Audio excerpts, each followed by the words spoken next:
Dostlar, bilirsiniz ki, ölkəmizdə rəsmi surətdə fəaliyyət göstərən müxtəlif yerlərdə olan qan bankları mövcuddur və bu bankların funksiyası burada qanları saxlamaqdır və plazmanı saxlamaqdır. Bunlarda məqsəd də nədən ibarətdir? Lazım olduğu zaman müəyyən xəstələrə, təcili olan qan itirmiş, qan lazım olan xəstələrə məhz buradan onları qanla təmin etməkdir. Bu gözəl bir təqdirə layiq addımdır və olması çox gözəldir.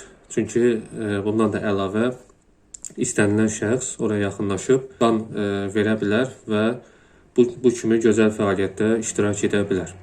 Dostlar, hər birinizi salamlayıram. Onu bildirmək istəyirəm ki, son zamanlar əsasən hepatitlər haqqında, viruslu hepatitlər haqqında videolar çəkdiyimizə görə bu xəstəliklərin, onların klinikası və gedişi haqqında məlumat verdiyimizə görə burada da qan donorluğu olmaq istəyən şəxslərdən, hepatitli xəstələrdən kimsə qan verə bilər və yaxud da verməyə bilər kimi suala cavab vermək istəyirəm. Hansı hepatitli xəstələr, hansı virus hepatitli xəstələr qan donoru ola bilər? Birmənalı olaraq B və D hepatitli xəstələr, onu keçirmiş, istənilən variantında, yəni kəskin, xroniki vəziyyətlərdə, aktiv, qeyri-aktiv vəziyyətlərdə fərqi yoxdur. Yəni istənilən formalarında B və D hepatitli xəstələr bu donorluqdan məhrumdurlar, ömürlük məhrumdurlar. Onlar qan donoru ola bilməzlər. Həmçinin hepatit C xəstələri də praktik olaraq donor ola bilməzlər.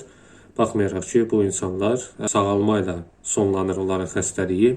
Bu insanlara da praktik olaraq hal-hazırki gündə qan donoru olmağa rəsmi olaraq icazə verilmir, yəni diskvalifikasiya olunublar.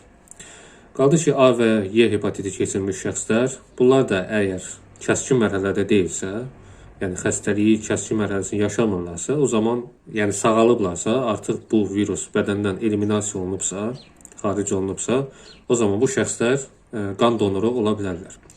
Yəni dostlar, burada indi qan bankından, qan donorluğundan danışıram.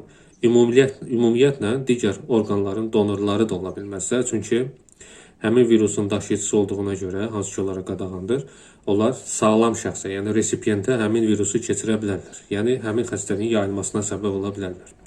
Ona görə də son olaraq bildirim ki, xülasə olaraq B, C və D hepatitli xəstələr istənilən mərhələsindən asılı olmayaraq qan donoru ola bilməzlər. Lakin A və Y hepatitli xəstələr əgər bu xəstəlikdən sağalıblarsa, tam sağalıblarsa, virus eliminasiya olunubsa, onda bu şəxslər qan donoru ola bilərlər. Belə dostlar, sağ olun, canınızı qoruyun.